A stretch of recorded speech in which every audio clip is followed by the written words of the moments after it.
Thanks for doing the podcast today. I know we've been trying to do this for a while, and it's kind of good to finally get it checked off. You actually just won the Arnold this month. We were just talking about how fast things have went by, and that was a huge milestone for you, and also for us too, as your friends. Mhm. Seeing you know you from the beginning all the way up to now, it's been pretty remarkable. So congratulations on your win. Thank you. And I just, wanted to see if I can get some general highlights from you from, the Arnold and winning the Arnold and kind of the aftermath of that in obviously a positive way, but just like, give me a rundown of what that comp was like, your experience there, and then just like how you're, approaching your life now after winning that, because it's changing a lot of things. Yeah, so, highlights was, I did win an event. So I did win the Big Jerk, which was an event that was, like, made for me. It Yeah. was, like, a max lift off blocks, Yeah. which is, like, you don't have to clean it, there's no, like, energy waste, like, it's, like, you just get to go up there and lift the weight, and that's, like, my favorite kind of event. Yeah. So I hit a 353-pound jerk, which Damn. was yeah, it's pretty That cool. is a heavy, heavy weight. Yeah. Uh, They were trying to push me to 400, but the girl that, was going to push me to 400, she uh, dropped the barbell behind her. If the barbell hit the floor, you were done. You oh, didn't get another chance. oh, gotcha. Yeah, so that really sucked, but Yeah. I was Yeah. glad Yeah. I got to get pushed up to that point. Yeah. Um, and then I redeemed myself on the frame Hmm. carry, which was, last year I got injured pretty bad Hmm. and I broke my face. Yeah. Yeah. And so this year to get second place on that event was awesome. Yeah. Um, and then just winning overall, like I won by 4.5 points. So that was a pretty big deal because, Yeah. I won the Rogue Invitational by 6 points. And so it's not like I'm winning by like 0.5 or like Yeah, you can just get by barely on the scraping senior team. by. Yeah. Yeah. So, I'm just proud of myself that I like, could push people like, to that point. Yeah, I'm sure to you it kind of shows you that you belong there Yeah. and that it wasn't just a luck thing, or it wasn't just a I barely got by thing. And I Yeah. think that really proves a lot to yourself too and other people. And we were all really worried for you for that frame Oh carry. yeah. I was worried too. Because Matt and some other people were kind of giving me the highlights, and I wasn't able to watch it in real time because I think I was either working or something was going on. But I know that in the back of my head, I was nervous, and I'm like, okay, just keep your balance. Yeah. Don't, don't go It's too like, far just don't forward, or drop too it. far back. Don't drop it. But yeah, and then the other thing that kind of led us to doing this podcast is that last summer we had this really weird, crazy experience at Lollapalooza together. And so for people that don't really know how it happened, uh, there was basically a producer that reached out to the gym, and he essentially said that there was an artist for Lala that was looking for, quote, weird people that had tattoos that work out, and he was kind of apologetic about it, which was funny at the time, and I was like, we literally don't care about anything. So I understand what you're looking for, and I think he called the right place. So he asked me to put together, 8 to 10 photos of people that I think might be fitting. He said, keep in mind that, you're probably, or whoever this is going to be on stage with hundreds of thousands of people in front of them. We didn't realize how many that was actually going to be at the time. Mhm. I think we were told like 100,000 or something like that, which is already insane. So I sent in the photos, and I kind of added, you and me in just for shits and gigs. I was Or at no, the no, end. no, you Yeah, weren't I even was just added in. there I added for myself in for rehearsals. shits and gigs because I was like, well, they're probably going to pick like TJ. I figured they would probably pick you, so I wasn't super surprised by that. But I was like, I'm just gonna be hanging out. I'd love to just be there and not do anything and just be along for the ride. And so we sent in all the photos of these random people in the gym, and then he called back and he was like, I showed these photos to the artist, and they picked this person and that person, and that was me and you, So, we were like, holy shit. And then I was super nervous because I thought I was just going to be like a shadow in the back. And it turns out that we were the two people that they picked. And I was a little bit bummed because I really wanted our whole crew to go, you know, Yeah. but it still ended up being pretty cool. And then we actually went, it was to the Riv, right? That we went where The we, Vic. oh, it was the Vic, sorry. Mhm. Yeah. So we went to the Vic to do the, what was it, rehearsal, Mhm. essentially. Mhm. And so they were kind of letting us know where we were going to be at on stage and how it was all going to work. And then oddly enough, we actually met Chapel Mhm. at the Vic, which was at the time for me, like she was still not really taking over the world yet. It was like just before that. So I wasn't entirely sure how big of a deal it was, you know, because we'll admittingly say, like, we don't really listen to that music, especially me and you. Yeah. You knew who she was for sure. Just a little. But I recognized, you know, like, what she's doing and where she sort of stood in music, so at least there was that. But we met her at the Vic, and I remember specifically there was some kind of, like, thing brought up where they were asking us if we listened to her or not, you know? And I was like, "Yeah, I know who she is," and Kay's like, "Oh, I listen to her," and then you were like, "I don't listen to this stuff at all." Like, it was such brutal honesty, and I loved how much you were just like, "No, I listen to, like, heavy shit. That's all I listen to." I remember Can't lie. Dying Fetus came up. Yeah, Dying Fetus. Yeah, did you say something about dying Yeah, fetus? Yeah. That's always. awesome, and I feel like her, like, crew and her assistants, like, respected the shit out of that because they were like, "All right," you know, like, I know you like listening to what you like listening to.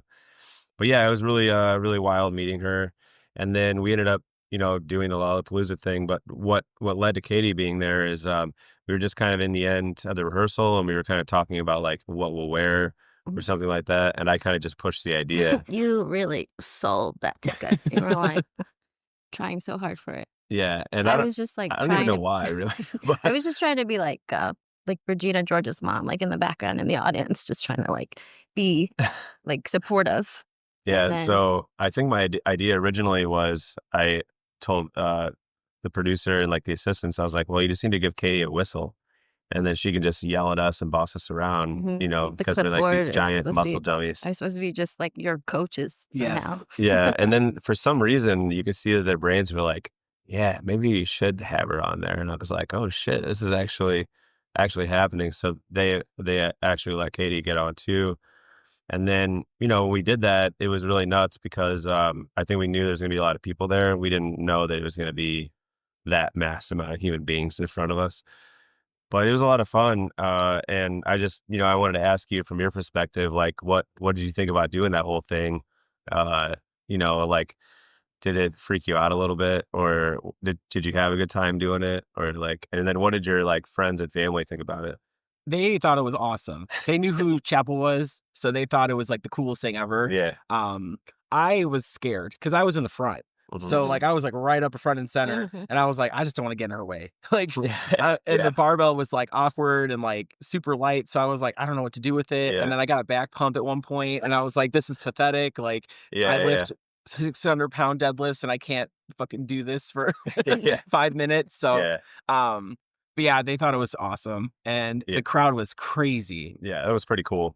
And it was weird hearing a sea of people. You know, obviously they're not cheering for us, Yeah, but it kind of felt like they were because we were there with yeah, them. You know, and I really know why they were there, but it was, and then also the pyrotechnics going off. Oh, that scary. scared me. That Yeah. That scared me. I don't know if they told us about that I think or they did, not. but so much was going on that that was the last thing in our brain because we didn't like Well, they out gave of us sight, out of times during the mind. song when they would go off, and I was like, "I don't know the song, so I don't know when this is gonna go off." So and then I had the dancers behind me, that were doing, like, backflips and stuff Oh on the yeah, stage, oh yeah. so I was like, "I don't wanna get in their way either," so Yeah. it was, like, a lot to focus on at one point. Yeah. It was for sure mental overload. And I remember just trying to, you know, do the plan that I had in my head about what I was going to do with the barbell, you know.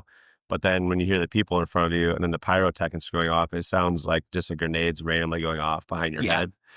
But it was kind of funny trying to blow it off and act like it wasn't happening, even though it was. It was an interesting kind of mind game. That Um, was scary.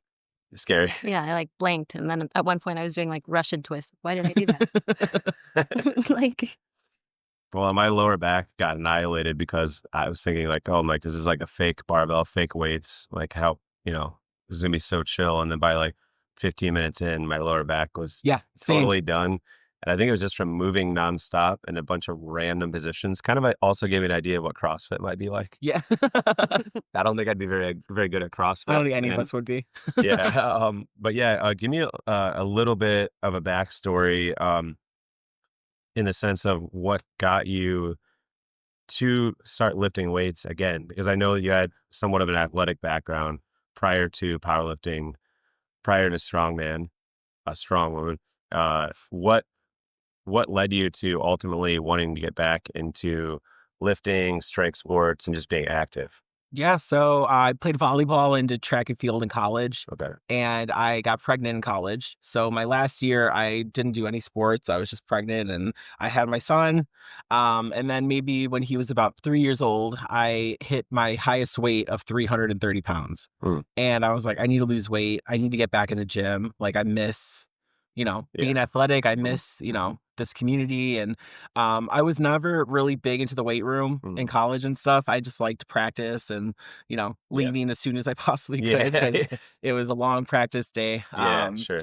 And I was like, I know how to do some stuff. So I went to export and I was like, I'm going to go every morning before work. I'm Mhm. going to start training. I'm going to start lifting again. I want to Yeah. get strong. I Mhm. want my son to like have me for a long time Yeah, of because course. I was worried that, I was going to start getting sick and like that kind of stuff. Yeah. So I started going back to the gym. I then was like, I can't go to export anymore because it's driving me crazy. The commercial gym scene is not Yeah. fun. Yeah, yeah, yeah. And too many people would come up to me and it was just really awkward. I was like really self-conscious at the time. So I didn't want to talk to What were anybody. they coming up to you for? Spots and like I was like, I don't know how to spot people. Like this is like my first time back in the gym in like Oh, years. I gotcha, I Yeah, gotcha. Yeah, sure. spots or like asking me questions about my athletic background because I'm 6'1", Yeah, 300 you pounds. stand out a I little do bit. stand Yeah. out. Yeah. Yeah, And they're yeah. like, what'd you play? And I'm like, I'm just trying to work out. It's 4 a.m. Like, I just want to get in here and get out. Yeah. So I was like looking for a small private gym and I found you guys. Yeah. So I started coming here and Matt came up to me the first day I came in here and was like, you're going to power lift. And I was like, what is that? And he was like, you're mine. Don't let any other coach talk to you. Oh, He's yeah. like, I want you on my team. And I was like, what team is that? And he's like, Pig Collective. So then I started powerlifting with Matt and we started working out at 5 a.m. every day with Yeah, you were here Audrey. early, Yeah. Oh for God, it sure. was so early. I remember that. Yeah. And That was before I was doing 5 AMs, and I would get here at 6, and I would see you, like, in the middle of it yeah, already. we were all dying. It was, he used to work us. But yeah, so I started powerlifting. I did that for about 2 years. Mhm. And then I switched over to strongman when I started doing strongman Sundays at Surge. Yeah. And I fell in love with it. I was like, I love this little, like, it felt like CrossFit, but it wasn't CrossFit. Yeah. I was like, it's not too much running, but it's like enough to feel athletic again. Yeah, And yeah. I, just felt at home with it. And Yeah. I did, my goal in powerlifting was to get a 1300 total. Mhm. I got 1450 at Power Surge and I was like, I'm done. I can retire. So Yeah. I was happy with that. And I Yeah. did Battle of the Rhinos right after and then fell in love with it. Yeah, I think that's a really good way of, sort of closing the chapter Yeah. to that book, because it's not like you're retiring and stopping. You're like, you already know that you wanna lean into this other area of the sport really hard, Yeah. and you kinda like, put your flag down in the dirt, and you're like, "All right, cool. Like, I did that. I'm moving on to this." And it was actually really, really interesting seeing that because, sometimes there can be a little bit of kickback from people who expect you to do one thing, right? And then when you switch over, people get a little upset or they're disappointed or whatever because they just expect you to do certain things. Yeah. That's true for a lot of things in life.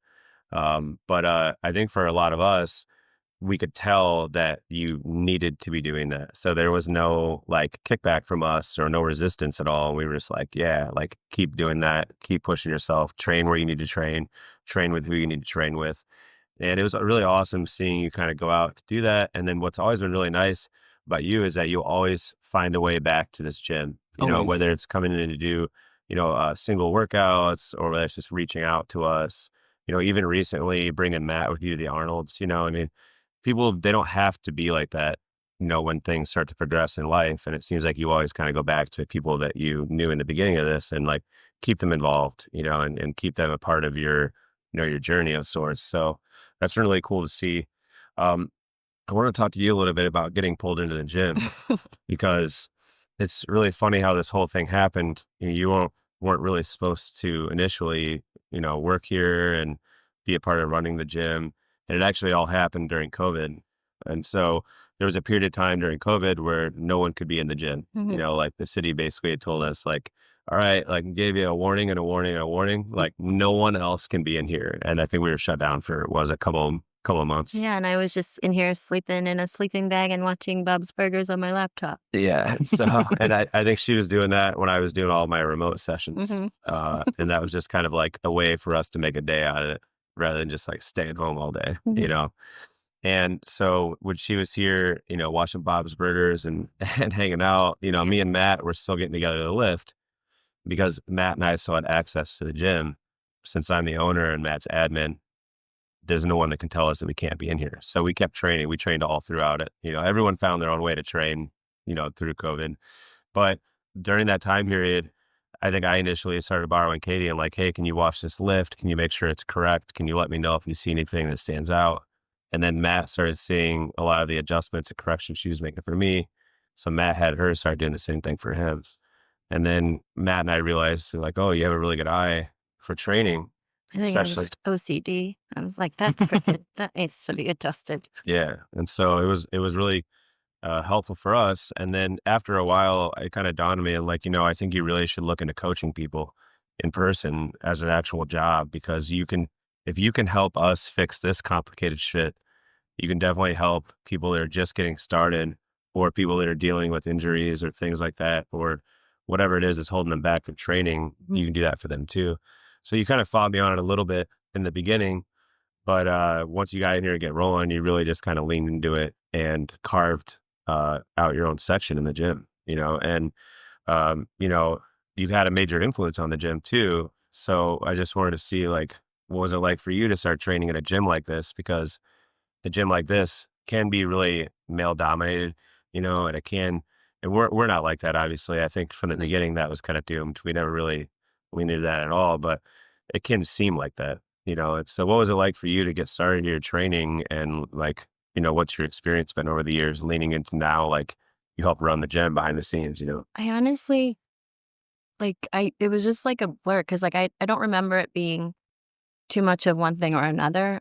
We were dating, I think, at that point for 5 years. So I had it just felt like home since the beginning. Hmm. So it was just nice to kind of just trickle into training. It just kind of just was very organic. Yeah. Um, so I don't remember. It was just scary because I hate putting myself in front of things like doing this podcast this morning. I was like, can I just stay home and sleep? I hate putting myself in front of anything. Yeah. Chaperone thing was really cool, but I was really scared to do that too. And right now my heart's bleeding because I'm talking more than 4 sentences. So the only thing I was scared of was just, you know, showing up for people and doing well and being able to teach people things. But other than that, I don't remember environmentally it being scary at all. So Yeah. That makes sense. And it was kind of interesting because, just like I was talking about earlier, people were always going to give you some kind of kickback or feedback, positive or negative. mhm. And I remember that when you first started training here, there was, some people, I mean, I think people do that to any trainer that starts anywhere. They're like, who's that? Like, why are they training here? Like, what's the deal? And there was a little bit of that in the beginning, but it was pretty curved because people saw what you did on the floor. Like, they saw how serious you were when you were training people and how into it you are, how much you put into it. And so really any shit they were going to try to talk in the beginning was just shut off so fast.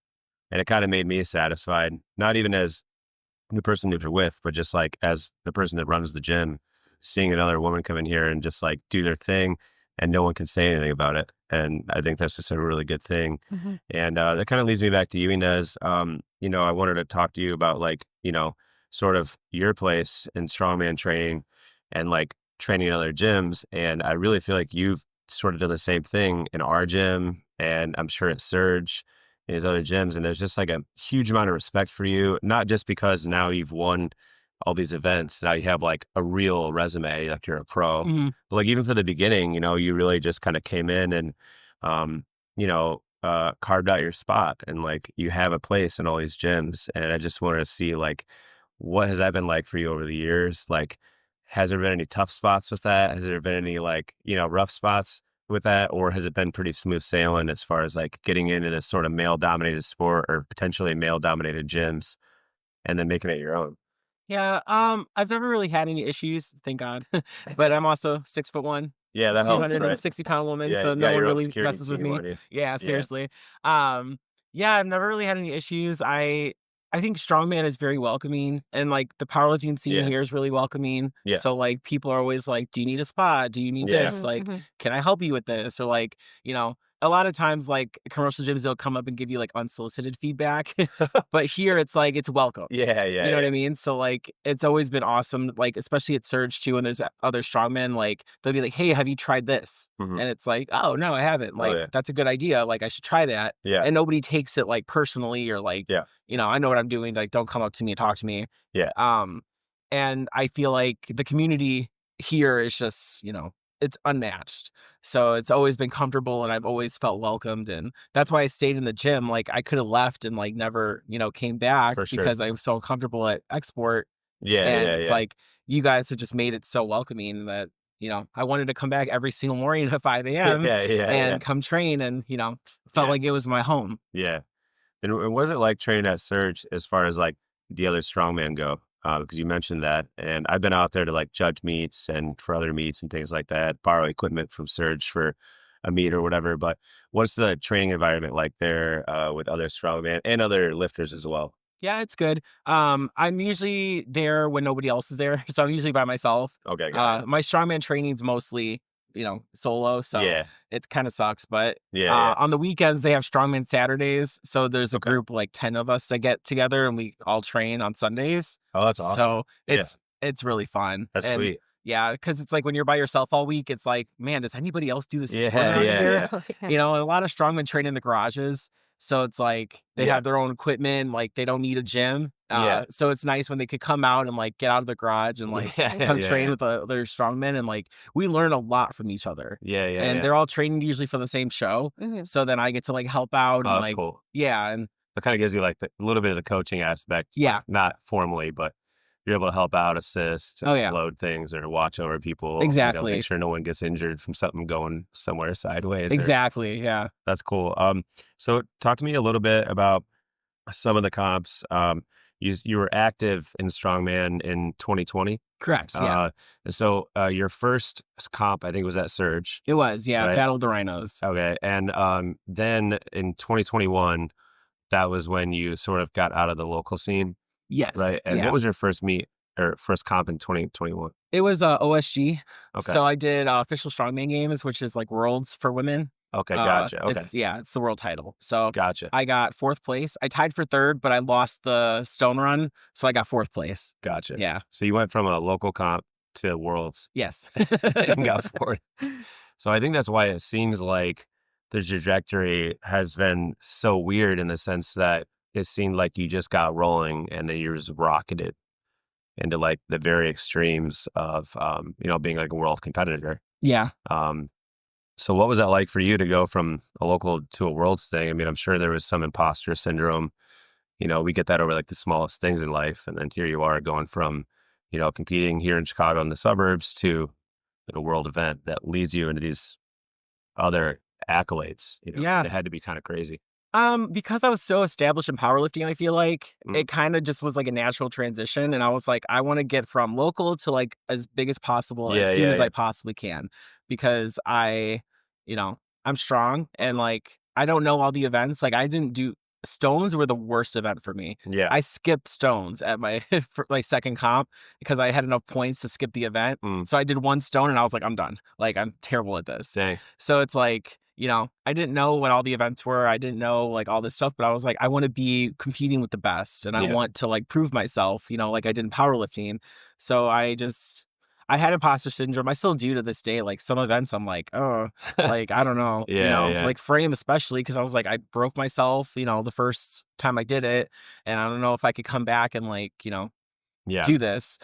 So Yeah. Seeing that initial photo of that, so bad. and then seeing the month, like so you were saying like progress, Yeah. like photos like on social media. And it actually kind of got worse It for got like so a bad. week or two, and then eventually got better. The But principal called the cops on us because they thought that I was in a domestic violence situation. oh my God. And like they called me into the office and like they were like, "Oh my God, like Stop. are you okay?" Like I was like, "This is the video. I fell." I fell. So you're just trying to pick your son up, Yeah. and Wow. they're like, something's going on at Yep. home, like, and you're They like, were super worried. well, Yeah. the other funny thing is you're like, hey, I know you well enough to know you'd be like, that would never happen to me. No. Like, but it is like silly to think that someone was like, yeah, like Yeah. she's dealing with some BS at home. Yeah, basically. They're like, I'm just trying to lift weights. That's Yeah, pretty not much. trip on my feet. Yeah, and one of the parts about kind of you getting involved here, like you started training here. It was 2020 or 2021, was it? When I started working, Yeah, I think it was 2020 because I think 2020. March the world shut down, and then by August I was training. Yeah. And so, you got training here and you were working here. And then right after that, we gained access to pretty much the space that we're sitting in Hmm. right now. And, we went through hell and back to be able to get this space to be to what it is, to be able to even have the podcast in here. Hmm. And, during that build out, a lot of people, don't realize like who is involved in that. Like a lot of people think that it was like me, they think that like Farn was in there, which he was, Hmm. but they didn't realize that you were in there, for basically 3 years, demoing the ceiling, demoing the walls. I think we took out 12,000 pounds of weight Oh my in God. dumpsters from ceiling, walls, floors, and other utilities. I Yeah. remember the space. It was so bad. Did you walk through it Yeah. with like while we were working on it, Yeah. or like it was? Yeah, it looked It's like a crazy. bomb had went off. Yeah, I did. There was like band-aid after band-aid after band-aid over decades of just years of like patches and patching up. There was like two ceilings, but my Yeah, arms were never toner. Wasn't there a So door like over one of the holes? Like a yeah, yeah. yeah. There was a hole, and it wasn't right above us. It was that way about 30 feet, but there was a hole in the roof that was soft, and we didn't know why. So we took it all apart, ripped it off, did a tear off, and then someone had put an actual door. I remember you sending me the picture and I was like, oh mhm. my Did I God. send it to you? Yeah.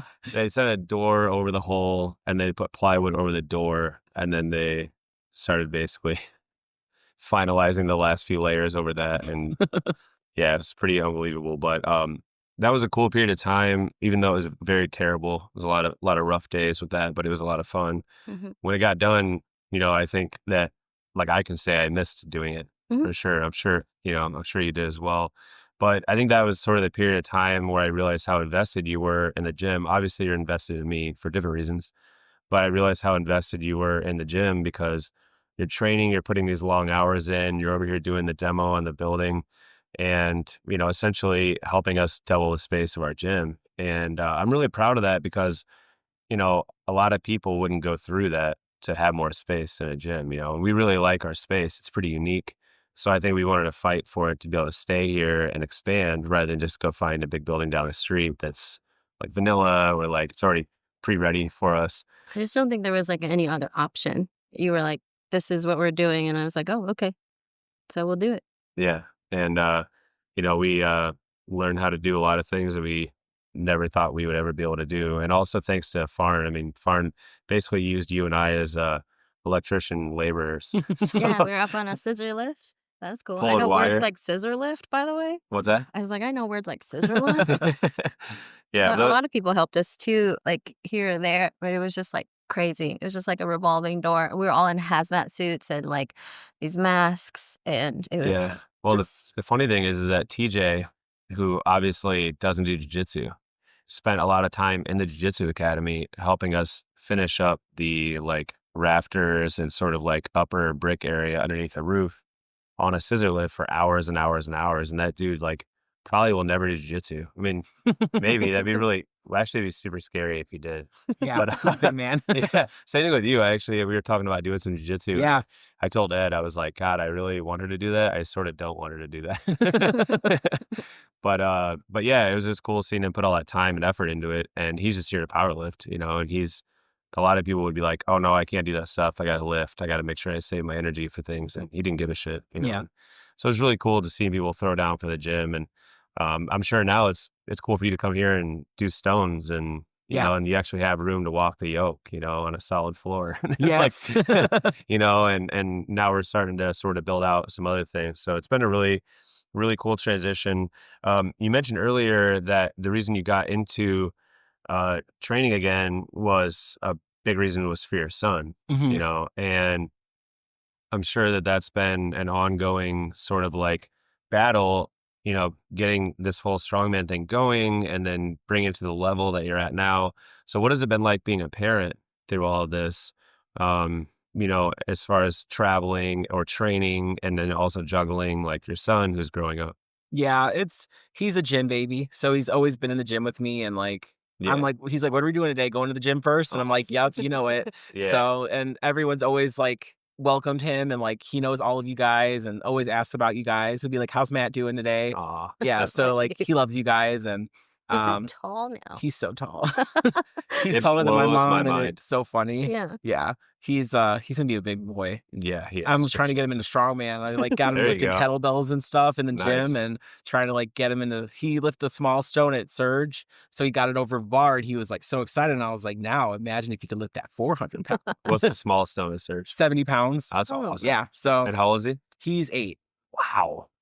Yeah, Dang. I almost said 8, but I was like, "No, he's way too fucking tall for no, like." he's 8. I was like, Yeah. I don't know." So there was a few days after I always squat and deadlift on Sundays, and there was a few days where I was like, all right, I'm gonna mess with the yoke today. I'm gonna mess with the Atlas stones, just really like lightly Mhm. because I already did my main lifts for like 2 hours. I'm like already warmed up. I was shocked at how difficult those stones are. Oh yeah. I don't even know which ones I did. I think I did like 3 of them out there, whatever, just like over the course of a month. I just did like the little one a couple times, the next one. And I have so much respect for how difficult those things are and how awkward they are. But they're really interesting. But it's very crazy that he's able to lift that heavy of a stone at that age. Yeah, it was awesome. I bet he'll be lifting like over 100-pound stone within the next couple of years. Oh, Like 100%. easily. Yeah. Oh, 100%. Which Yeah. kind of bums me out, but I'm excited for it. I'm like, damn, I need to get my shit together. Yeah. But it's hard, Yeah. being a single parent in this sport's difficult because not a lot of the women are moms. I think in the pro series, there's maybe like 2 of us. Oh, really? So it's not a lot of people that kind of understand like what goes into like a day Yeah. in the life of, being a professional strongwoman. Yeah. And I think that I hopefully am a good role model for him Yeah. and like showing him that like I quit my job to do this full time. Yeah. So like I want to show him like, hey, if you love something, you follow your dream like 100%. Yeah. And I think that that's my motivation to do this is like Yeah. watching him grow up and like hoping that one day like he finds something that he loves as much as I love Strongwoman Yeah. and like he follows that and does it. Yeah. No, it's pretty incredible. And I think that have him witness that at an age where he'll remember, Yeah. because he's old enough now to know what's going on. Mm-hmm. And so, I think just simply seeing you go to the gym from Yeah. a young age up to now doing what you do is already 90% of it. Because that wasn't a thing when I was growing up. Like no one went to the gym. No one like Mm. took their health seriously. No one like everyone was always sick and I didn't want to grow up like that. And I don't want my son to grow up like that, Yeah, it was just kind of assumed, I know like you grow up in Arkansas and Texas, you can attest to this.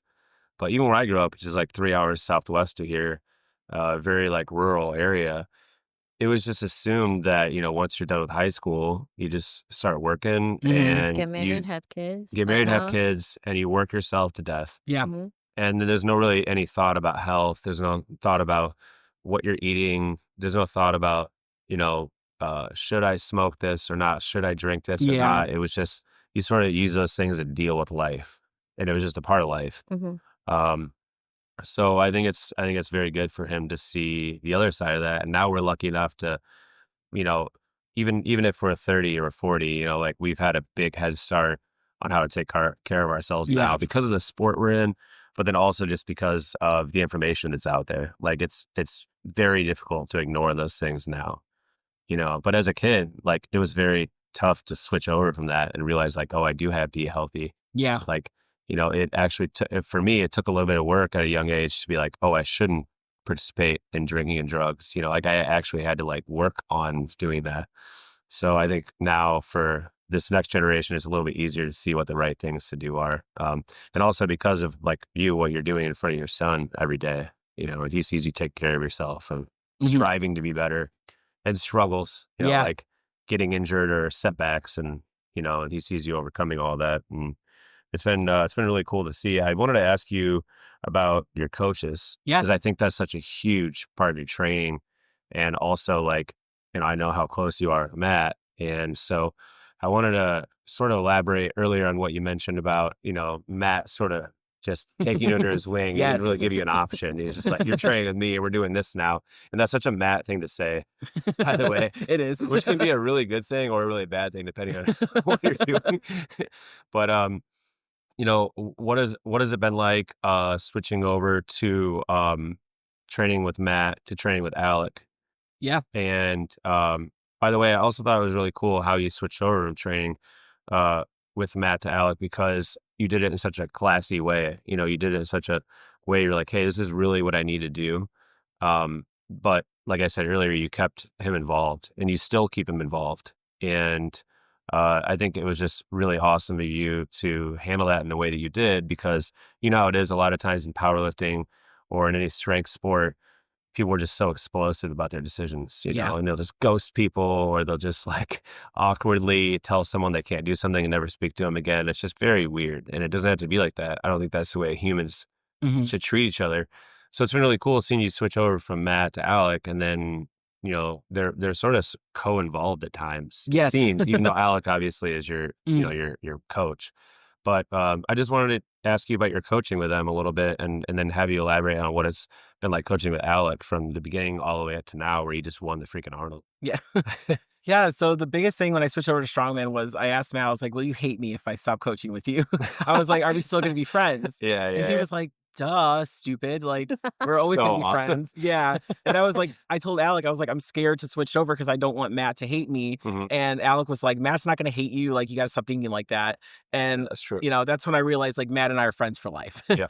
And He that really cares about you. It's not just a exactly. training thing. Yeah. Yeah. And like, but you get worried that like, oh, maybe it's just transactional because like, you've had friendships in the past that were just transactional. Yeah, And for sure. yeah, so that was my biggest thing. And Matt was like, I'm gonna be at your shows and I'm gonna come watch. He came to my first meet, Battle of the Rhinos. It was Mhm. right there in the front recording me. Sure. So it was like awesome that he supported me through that transition He's too. one of the least selfish He people is. that I've ever Yeah. known in my life. 100%. He will literally do anything for anyone. He will give anyone anything. Doesn't matter how valuable it is. Yeah. Have it. Yeah. I'll run another one. Yeah, basically. He was Yeah. like, I'll just buy another one. Yeah. Yeah. But yeah, so and then that helped me a lot because it made me more confident that he was confident in me to switch over too. Yeah. Because I was like, is this a good move? Like I just got invited to Ghost. I got Yeah. invited to some bigger powerlifting shows because of my Yeah. total. And I was like, am I making a huge mistake starting over with a new sport? Sure. Like, am I gonna ever be as established as I am? Like what Little did you know. Yeah. And Alec, coaching with him is hilarious. He's just like Matt, same selfless, like human being, like always doing stuff for his athletes. And like, Yeah. he's a really great coach. He really Yeah. cares about the sport. And like, there's no one as knowledgeable as him as, like with strongman Yeah. history and stuff. So Yeah, of course. I'm like, I feel like I'm talking to an encyclopedia all the time. Like, he'll like give me the history. Like every time we're together at a show, all we do is watch strongman.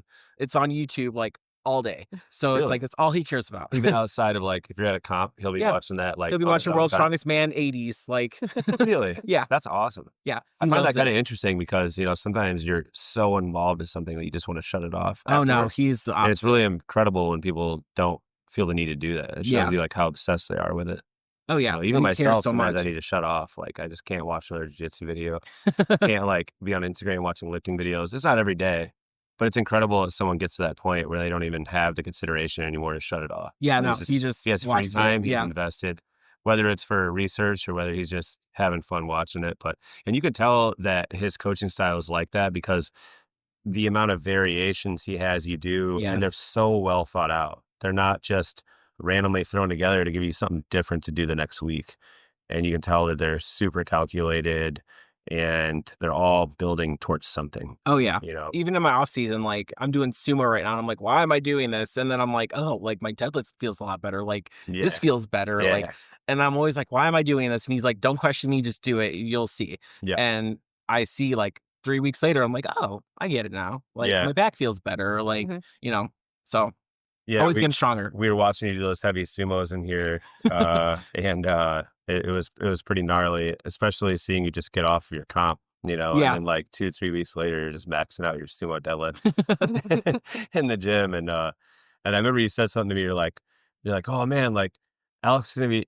What did you say that you hit like a really heavy one or something, and then you're like, oh, Alex is gonna like get mad at me or something like if I don't hit this. Yeah. And I just love that you guys aren't just riding out that congratulatory train, for the rest of the year. It's like he's already putting you back on the Oh, yeah. grindstone, which is awesome, and it keeps you holding yourself accountable. You're not going to get like lazy, and you're already preparing for the next season, the next comp, or whatever. And I like that a lot. I'm Yeah. not a huge like take a month off guy. After you No. did something, I just I don't take a week and then I'm right back into off season and getting yeah. ready for the next thing. Yeah. And I wanted to sort of talk to you about some of the people that are sponsoring you at this point Mhm. too, because I know that that's obviously a big part of getting you the gear and helping you get to these competitions and things like that. So you're sponsored by Cerberus, is Yes. that right? And then Cerberus, do yeah. you have a couple other sponsors too, or is it just them? I just wanted to ask. Ritual Ritual, Apparel. of course. Yeah. Yeah. Yeah. So that I've been with them since I was a powerlifter, so Yeah. it's been a long time. Yeah. And then Reach, which is a supplement company. Oh, gotcha. Okay. Yeah, Cool. so Cool. been with them since they started. Yeah. They're kind of in their new you know, beginnings. Yeah. So, working with them and like trying to grow them out, as Yeah. much as possible. I'm not big into supplements myself. Like Yeah. Yeah. I don't do pre-workout, I don't do protein powder. Like I'm the worst with that Yeah. stuff. I don't like powders. Like I don't like the Yeah. taste of them. They're chalky, they're weird. Yeah. Yeah. But like I do my best. Yeah. And like I stand behind Reach. I really like their products, so I take it as much as possible. Yeah, it's been cool seeing Cerberus sponsor you because when they first started sponsoring you, I didn't really know a lot about them, Yeah. and they weren't out there quite as much. And then it seemed like right around the same time they started sponsoring you, they're all over the place. And I think you had a pretty big influence on that company. It seems like Thank to you. me, Yeah. and it's been really awesome seeing someone like that back you. And it's like I feel like it's such a big company now in Strongman. They emailed me when I was here, Oh and yeah, Matt and I were like geeking out because we were no like, "This shit. is your first like big sponsorship." And it was like when I started Strongman too. They've been with me for years now, so it was like they believed in me from the beginning, and that was another like push for me to like stay in Strongman and like get better in the sport and Yeah. not go back to powerlifting. Yeah, it just kind of gives you a vote of confidence, Yeah. and you're like, okay, well, this company believes in me, this coach believes in me, my gym believes in me, my former coach, Yep. and it really makes it tough for you to sort of turn around and go the other direction. Yep. Yeah, and when we were talking about your training earlier, the one thing I kind of forgot to mention is that you sort of developed your own training style here, where we kind of have a rule with a lot of the trainers that train here. Well, I should say pretty much everyone is that every training is going to be barbell focused at some capacity or some kind of main lift. Like no one's getting out of that. Like no one's just coming in and just randomly just starting to pick up dumbbells and curling them. That's Good. just Mhm. that's just like our rule. And part of it is because like we want everyone to be able to take ownership, in the gym and believe in our philosophy, Mhm. but also so they're working towards something bigger. Sometimes training can seem a little bit mundane if you're just walking the gym and you start doing arms. Yeah. Like there's nothing wrong with that, I guess, but we try to make it something that's more important and something that you can track, something that's like, you can look on an Excel sheet and see where you're going. Mhm. And so you've done that, but you've also involved Pilates into your training.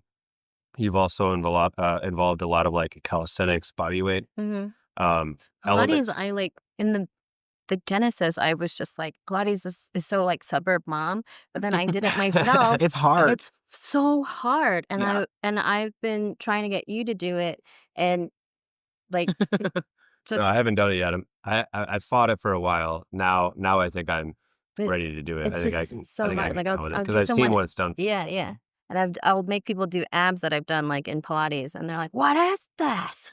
"Oh, I don't know. It's Pilates, Yeah, but well, and it it's seems like it really helps you become a little bit more like ready for what's coming your way, and it helps you prevent injuries. It seems like yeah." you seem so resilient compared to a lot of us because you do that kind of training. But I don't lift like you guys do. That's why.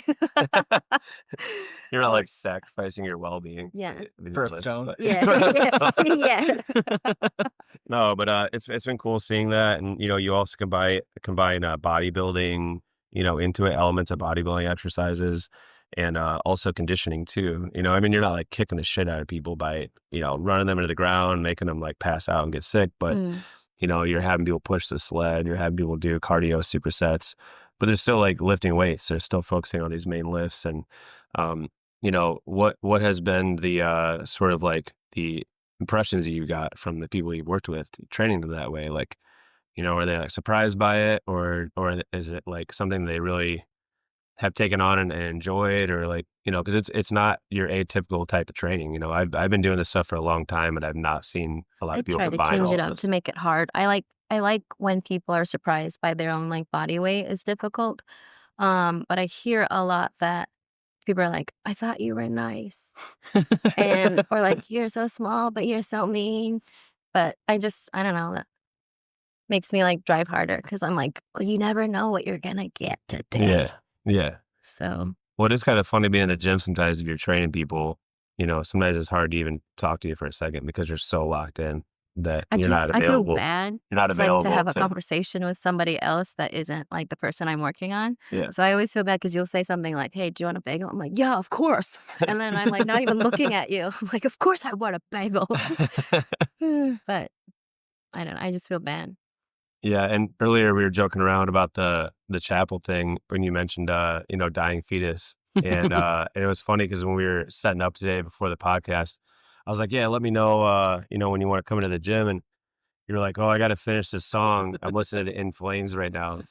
And anytime I think about those two bands, I immediately think about you, and Hell also yeah. Matt, because Matt loves In Flames Yes. as well. But how much of an influence is that kind of music like on your training? Like, is that something like when you're training, do you listen to a lot of music, or Yes.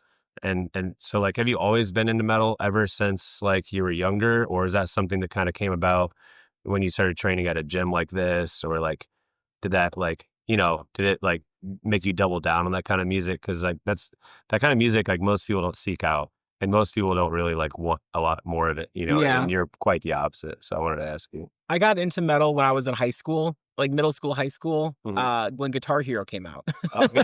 And I fell in love with the game, and, I'm autistic, so I got really good at Guitar Hero. Yeah, yeah, So I fell in love with metal music, and Avenged Sevenfold was, like, my first favorite band. yeah, And then I found In Flames, and I've been an In Flames fan forever. But then I came here, and I was like, "What are they playing?" Like, I heard it from outside, and I was like, "This is not export at all. Like, this is yeah, yeah, awesome." yeah, And I came in, and I was like, "There's metal music playing. Like, this is the coolest thing ever. I wanna live to this." I usually have to wear headphones or whatever, and I don't yeah, have to wear yeah, headphones here. yeah, yeah, That's for the best sure. part about Yeah, coming in here. I hate definitely. wearing headphones when I train. Yeah, I'm not one of those people that can just put AirPods in and, like, train. I'm lifting rocks and stuff, so my headphones fall out. It's yeah, frustrating. yeah, yeah, yeah, So, I try to get the surge when there's no one there so I could put my music on. yeah, yeah. And it helps me a lot. I'm sure. Yeah. Yeah, Especially on comp day, like, my coach would be like, "I got my headphones ready, like, put them on," and he'll, like, play In Flames or, like, whatever I hell wanna yeah, listen to and, yeah. like, have it ready for me. So, He's DJing your yeah. playlist while you're getting ready. Yeah, and it's a really funny thing because there's been some positive feedback and some negative feedback here over the years with some of the music we play. And sometimes we've had people be like, "I don't like this stuff," like, and I always tell them back, like, "I don't like it either." Like, you don't really like listen to it to like it necessarily. You listen to it to To get help you hype. do things, Yeah. and then you might like it because of that. But I'm not really sitting down to listen to that music to like enjoy myself, or like, like be relaxed or Yeah. anything. It's just like to help me do something or to get me in a state of mind. And you can also use it for outside of training too, like a lot of times if I'm having a rough week and there's all these things coming at me, like sometimes I'll listen to like heavy shit on the way home so that when I get up the next morning, I'm ready to like attack Yeah. instead of feeling like I'm being attacked, I like that. and I Yeah. might even have a headache on the way home and just do like a 12-hour day, and I'll still like put on like Slipknot Iowa on the way home That's just so good. that I can, Good band. get prepared for Yeah. whatever else is going to come my way. And it's kind of a nice way to just like offset whatever life's, throwing at you. Um, and you've always said training here that like you just shut it off because Yeah, I don't hear that's I don't hear anything. it's I'll just clearly like really not Katie's I like, like area of music that she would lean into, but you just kind of shut it off and, just kind of like tune it out, right? Mhm. Um, I forget, like, I can't understand the words, so I just I don't zone think out we entirely anyway. can either, really, to No. be honest So, with you. You yeah, gotta look up the lyrics. yeah, You gotta so go I just home, zone pull up the out. lyric book, Yeah. and listen to that. But yeah, and so how has it been for you? Because now you're doing this full time, right? And so now you're free to really just put everything into this. But what was it like for you, in say the last 2 years when this has gotten a lot more serious to try to juggle a job, juggle being a parent, and also juggle being a pro? Usually when someone's a pro in something, it's like they're entirely into that and that's their thing. But you're juggling like three main things at the same time. Yeah. So like, has it been really nice for you to be able to switch over from having a full-time job to now this is your full-time job? Like, has it changed your training at all in any way, or has Yeah. your recovery went up or anything? There has to be some major changes going from that to this. I feel like an athlete now. So like I'm going to massage once a week. I go to the chiro once a week. I'm doing my recovery stuff. Like Yeah. I'm in the gym twice a day now. Yeah. So in the morning and a night session. Yeah. So I'm doing cardio every single day. Like Mhm. I feel like this is like I still have a schedule. Mhm. So it's like it's nice for me because I'm not like just go to the gym and I go home and take a nap for 6 hours. Like Yeah. I have things to do and like it's a job, so I take it more seriously now. Before, when I was working full time, I was working from 8 to 5 every day. Yeah. So it was like I train at night. I don't get home until like 10. Yeah. And my son's with me. He's miserable. I'm miserable. It's too Yeah. late. And I was not taking it as seriously as I am now. Yeah. And I don't know how I won Rogue because I was like half-assing some sessions. Like it was hard for me to like focus at the gym at Yeah. night. The hour Of course. drive to the gym was miserable, like because of traffic. And, Yeah. coming out here would have been miserable because it'd been an hour and a half drive. So like Yeah. I had to go to gyms maybe that I wanted to come out and see you guys and like I Yeah. couldn't. Yeah. And Yeah. so now it's like I have all the time in the world to like focus on this Yeah. and focus on my son. And it's not like I'm working 3 jobs anymore Yeah. and Yeah. juggling, everything. Yeah, it has been kind of nice seeing you here quite a bit, It's awesome. and Yeah. you seem a lot more relaxed, and it's kind of nice for Not us because it helps jumping us out of my skin. relax a Yeah. little bit. But yeah, and then what's the sort of like nutrition side of things been like? Sort of like um, in the beginning, in the middle of this, and then now that it's a lot more serious and a lot more dialed in. And also in relation to like, are you in different weight classes for certain competitions? I just wanted to see like how you've changed that over time as well. Like, Yeah. what has your eating been like to get you from where you started to here? I've been working with Sheb for a long time. She's great. We do a meal plan, so I don't do macros or anything because I don't know how to measure and count all that. I don't have time for all that. Yeah, yeah, So she just says, you eat this, you eat this, you eat this. Mhm. That's it. And you get a list of snacks that you could choose from, and you can just, pick and choose when you want to eat that. yeah, So that made my life so much easier because I was doing macros first yeah, with another nutritionist, and mhm, I was just like stressed out because I was like, I can't figure out how this works. yeah, And, being a mom and working a full-time job, I didn't have time to meal prep all the time. And I would stress out and get worried that I wasn't doing the right things. yeah, And yeah, yeah, it was hard at the yeah. I'm beginning. sure. But I did lose almost 100 pounds with that nutritionist. So like I learned healthier eating habits and stuff Yeah, like that, but it was just really stressful. yeah, yeah, And so working with Sheb is great. And yeah, I have time to meal prep now. So that's like I have time to like focus on the things that matter in the sport. yeah, People are like, "Oh, like I got to train heavy every day. I got to train heavy." And it's like, "No, you need to sleep, you need to eat, and you need to recover yeah. because you can't lift heavy if like those things aren't being met first." Sure. And now I actually get to do those things. I get to Yeah, sleep in a little bit. And, like, yeah, yeah, I'm not up at 5 a.m. every day from going to bed at like midnight, you know what I mean? yeah, yeah, yeah. So I actually have time to like do the things that matter, and that's what's making me a better athlete. It's funny how much meal prepping or eating right comes down to having the time to do it, Yeah. because I think that's why a lot of people struggle to eat right. I mean, it's not only, you know, getting the information, but it's also having your life organized in a way that allows you to do that. Yeah. And even myself, I mean, I go in these ebbs and flows and I just really eat really healthy. I never eat super poorly. I don't really allow myself to fall into that, but Mhm. there's definitely times where I get so busy that I'll start doing things that I know are more medium or Yeah. middle of the road just to Yeah. sort of make things work. And it doesn't feel great, and you can tell the difference how you feel and what your energy's like the other day, Yeah. if you're cranky or not, and it really makes just such a ginormous difference. So it's cool you actually have the time to put your meals together now. I'm sure Shev's happy to just have you Yes. follow everything to the Yep. T, because I know how OCD she is. And it's a really good thing, especially for Yeah. someone that's helping people with nutrition. It's Um, such a and like growing up, we didn't have nutrition. We ate the school lunch. We ate whatever your which is parents just made for such dinner. trash, Yeah, like for bottom of breakfast the you had barrel. cereal. You know what I Yeah. mean? Like it was all simple and like we didn't think about it. And now it's like I need to eat ground beef and rice for breakfast. I need to eat that for lunch. Yeah, I got to yeah. eat that for dinner. And I think that it's cool that I'm in the open weight class. You mentioned something about weight Yeah, classes yeah, yeah. too. I'm in the open, so like I can weigh whatever I want. It's like Yeah. 181 and up.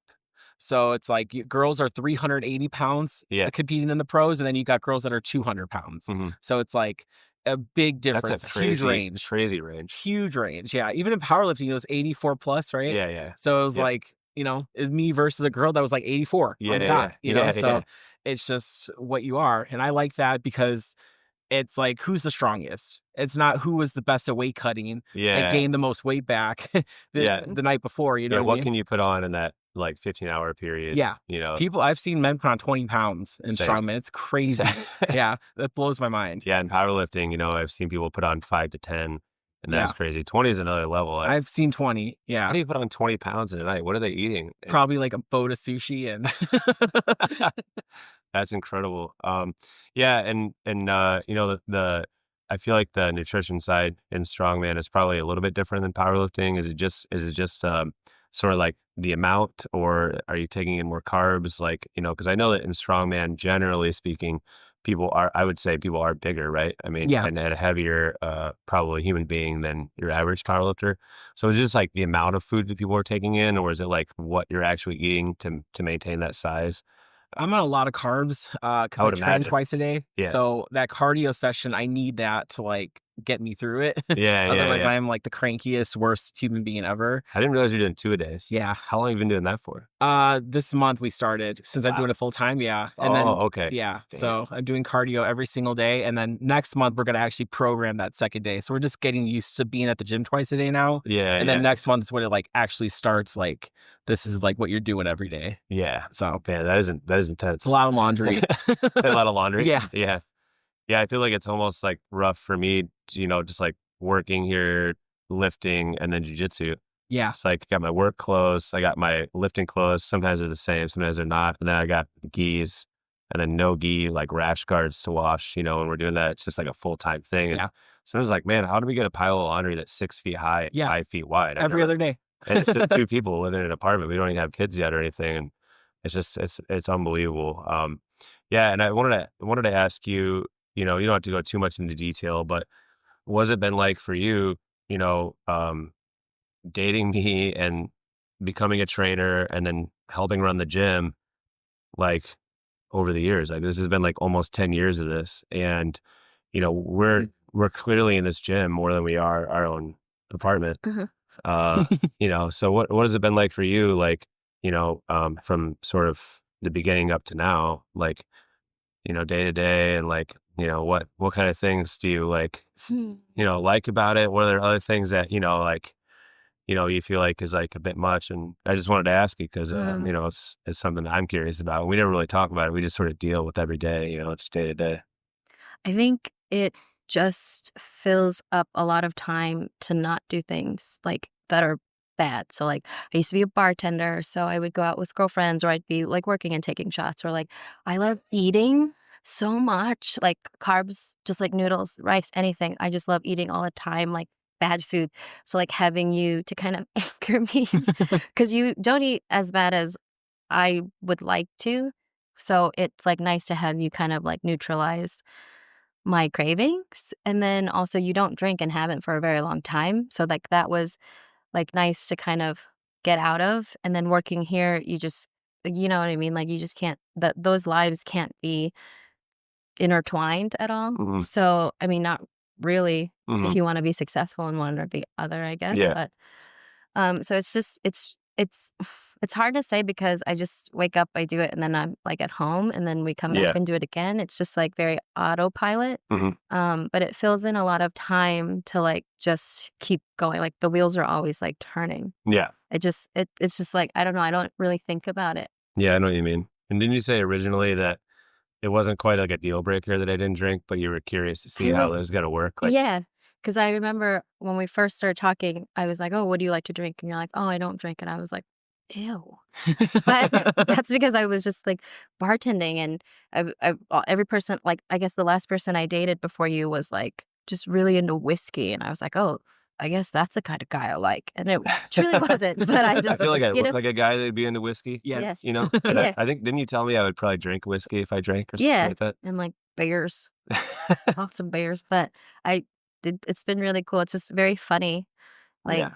because people are always like, "Oh, do you guys want a drink?" And you're like, "I don't drink." They're like, "Oh, today?" And you're like, "No, ever." Yeah, and as far as, like, your training goes, I'm imagining that it probably doesn't allow for a lot of that stuff, right? I So, I don't mean, go you out very probably much. Yeah. yeah, you probably don't go out a lot, right? And you probably have to curb a lot of, like, if you go out or you go to a party or something like that, I imagine you always have to think about training the next day. Yeah, I don't Uh really go out much. After shows though, we go crazy. So Yeah, yeah, that's yeah. the time I pent all of it up and wait for that event. And I'm like, if I win, I get to go party. Yeah, So yeah, yeah. it's like that's the best celebration. Yeah, I mean, at that rate, it's like you need to just let Yeah. off some steam and, the amount of pressure and just, like, sacrifice. It's I good always get sick sacrifice. though. Do you? Always get sick because the adrenaline crash and like alcohol and being dehydrated. And I'm like, why You do get I sick do the this? next day or that Yeah. night? Oh, the next day. Oh, okay. Yeah. So bad. What kind of comps do you have coming up? Or, like, if there's not anything in the near future, like, what are you trying to focus on, say, in the rest of this year or, like, coming years? Because now, like, you're in a different chapter, you're doing this full time, and you give all of your energy and focus into it. So what are some of the next things that you're focusing on? It can even be training wise as well. It doesn't Yeah. necessarily have to be an event, but, like, what are some of the things that you're trying to focus on in the gym? Strengths, weaknesses, things like that. So always working on my deadlift. That's number one. I'm mid pack now, so I'm not lower pack. I'm mid pack, so like that's a good thing for me for deadlift. And then I'm doing a guest lift at Rainier in June, so I'll be doing the max log event Okay. to try to break my world record. Yeah, and what is that number for people that aren't familiar with you? What is your world record log prep? 321 pounds. Okay, gotcha. So That's a decent amount of weight there. it is heavy. So you're doing a guest spot to do that lift Yeah. at Rainier? Yeah. Okay, gotcha. So I'm going to do that, and then in July I have North America Strongest. So that's the two things that are coming up. Okay, gotcha. That's pretty exciting. You have a lot to train for the next couple of months. Yes, it's an 8 event show. It's a Wow. big show. Yeah. Do you know what the events are No. roughly? So it's just you show up and deal with it, or We'll will you know find probably out 6 sooner? weeks out. Yeah. Okay, got it. And earlier you were talking about sort of like lifting the stones, and there was a stone that I saw that you shouldered Mhm. recently. What was that stone that you shouldered? It was like the biggest stone I think you've shouldered. I was curious because 300. It it was was a 300. 300 Yeah. stone. Okay, gotcha. Yeah, because that blew my mind, and I didn't know what the exact weight was. I probably watched it like at a stoplight, and I'm just chilling in traffic. But yeah, that'll be exciting to see you train for that, and everything else that you're gonna do down the road. And I would definitely like to do this with you again. So Yeah, of course. thanks for coming on today, and thanks for Crawling out of You're bed. thanks good. for showing up today. Thanks. Thanks, guys. All right, I think that'll do it, Char.